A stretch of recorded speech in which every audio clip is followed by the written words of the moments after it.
Welcome back to another episode of Queen's Generational Wellness.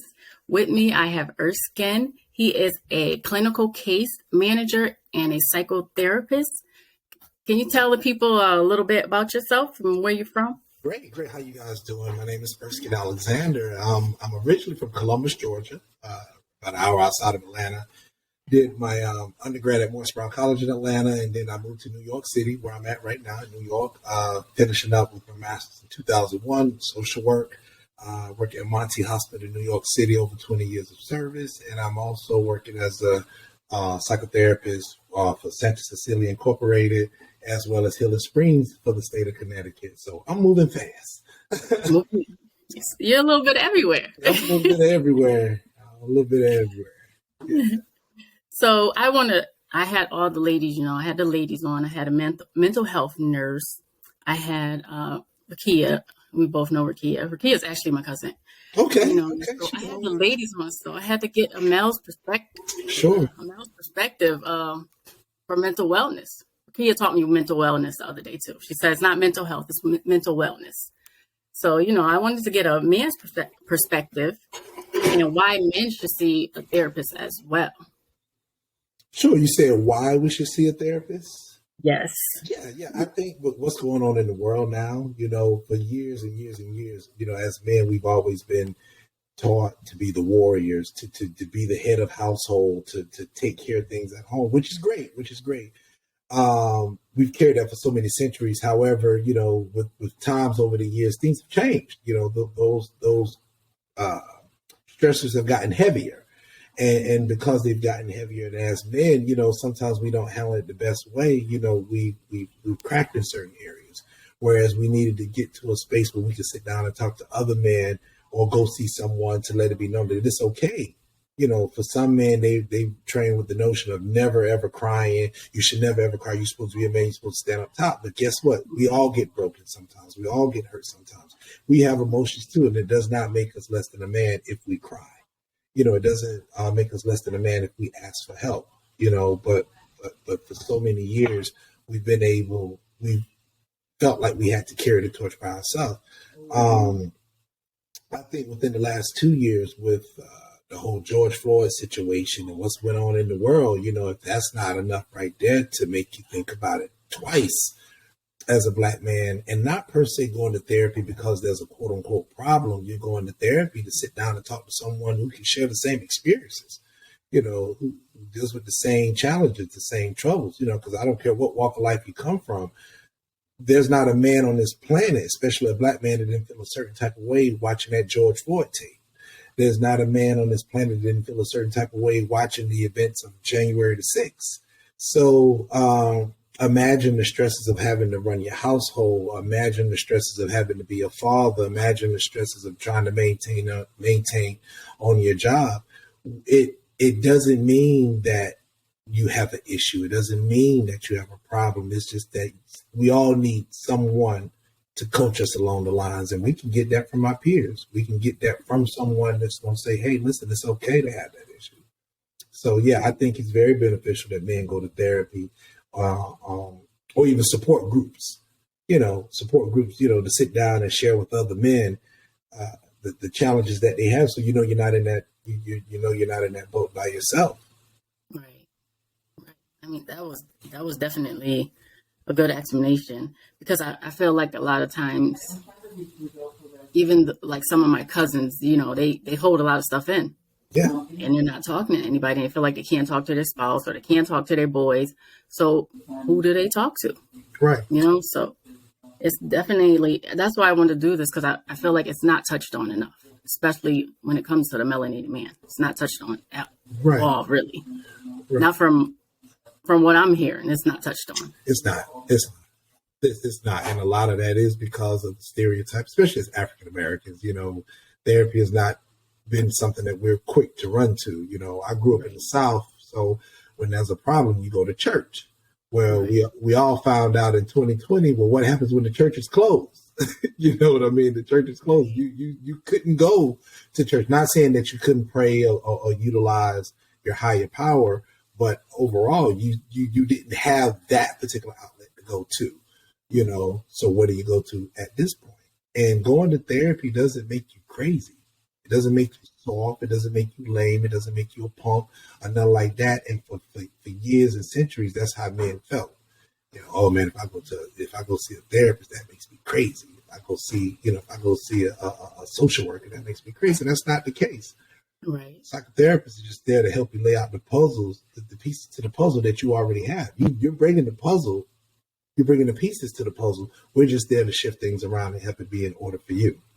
Because I was speaking to another therapist, and she was saying a lot of the stigmatism of not seeing a therapist started with some young males in school, because they felt like, they're too hyper, they're too this, and then they send them to this therapist or the social worker at school, and they felt like this person was basically just telling me, don't do this, don't do that, and it's kind of more of authority standpoint, not trying to help the child. Right. So they kind of have that issue. Oh, I used to do that at school, I'm not doing this now. Right. Well, a lot of times, even with that, it's a dynamic that comes with it. You have to look at the overall background picture. Sometimes kids do what they do because there's a cry for attention that they're not getting at home. Mm-hmm. And that's what's not being explored. And that's where the beauty of therapy going to. You do intake screenings on kids, and you think about the background that they have or the background where they're coming from. That tells a lot in their behavior. Mm-hmm. It tells a lot in how, why they're doing the things that they do. So it doesn't make you out of place. The beauty of therapy is being able to lay the dots on the line to kind of sort things out, to try to figure out why this person is doing this and this and this and that. There's a reason why people do the things that they do, so right. The beauty of therapy is being able to sit down and explore those reasons. Right. Right. So as for a Black man, how would he go about, and I'm just saying Black man, but how would he go about finding a therapist that he's comfortable with? You can do your research, Google, definitely depending on the state that you're in, you can definitely Google and look up, various therapists, African-American therapists, in your particular state, and kind of go from there. That's in our case, working at Healing Springs, there's a whole bio on me that talks about my background and all that kind of stuff. So, and fill them out, fill them out, just because you're African-American, and it doesn't mean you're going to click with your patient, right. and that happens, right. But, it's just like anything else, it's like, until you find that right outfit that clicks, right.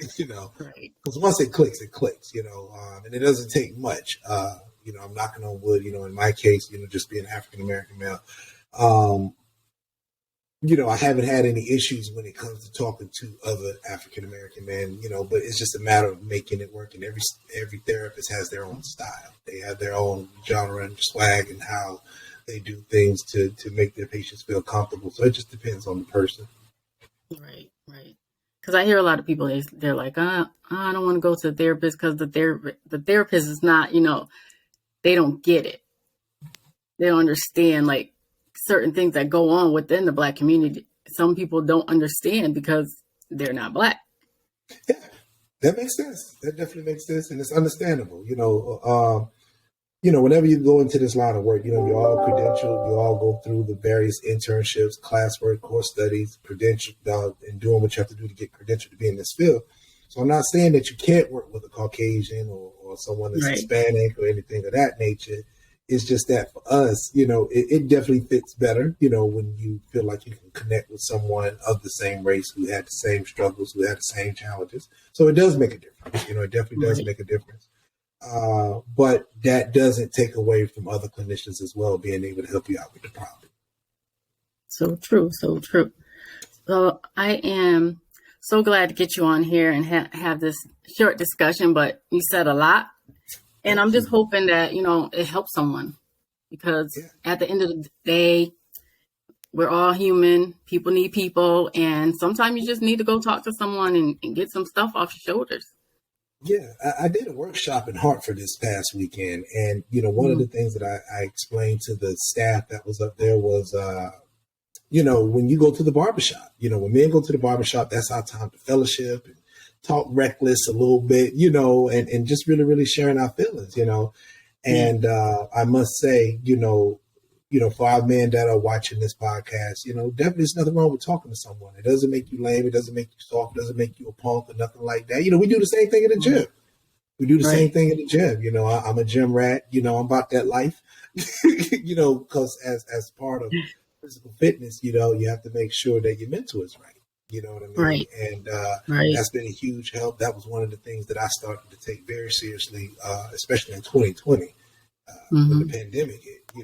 When everything from my various accolades, everything stopped. I kind of like went in the shop, So I was exercising before, but I have a friend of mine who now resides in Florida.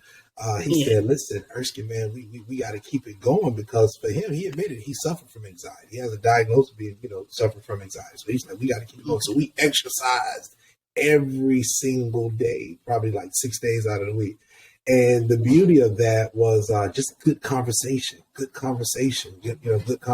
So being able to express how you feel about something, being able to talk about how you feel about something, get it off your chest. And then I think one day we both looked up and we were 20 pounds lighter. When the summer rolled around, we got that action. But it was more of the mental of being able to talk it out. Because like I said, everybody needs someone to talk to. And if you got that friend that you can listen to and always understand at the end of the day, you're not being judged.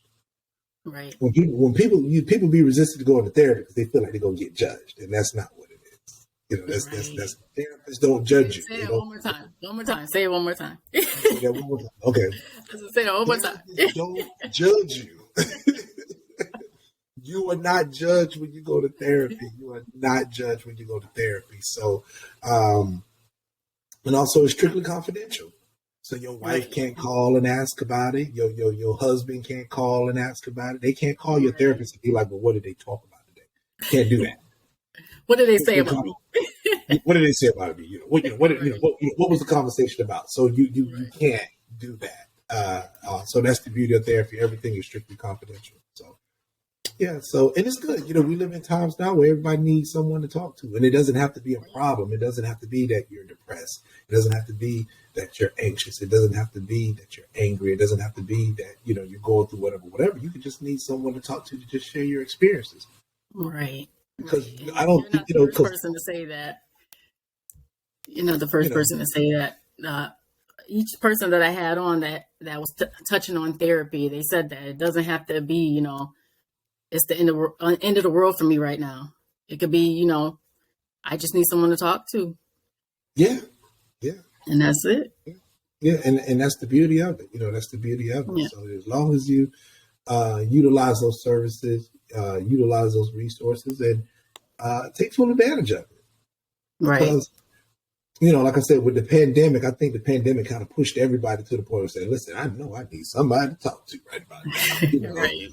Because everything got examined. Your relationship as a husband, your relationship as a father, your relationship as a colleague, your relationship as a cousin, as your relationship, even how you treat your pets. Right. Everything was under a microscope. Because everybody really had to stop and pause and really look at themselves and say, this I'm doing this right, but I'm not doing this right. Like you said, It's not just mental, like you said, it's physical. It's the stuff you watch. It's the stuff you say. Like it's more than just go to work every day and come home.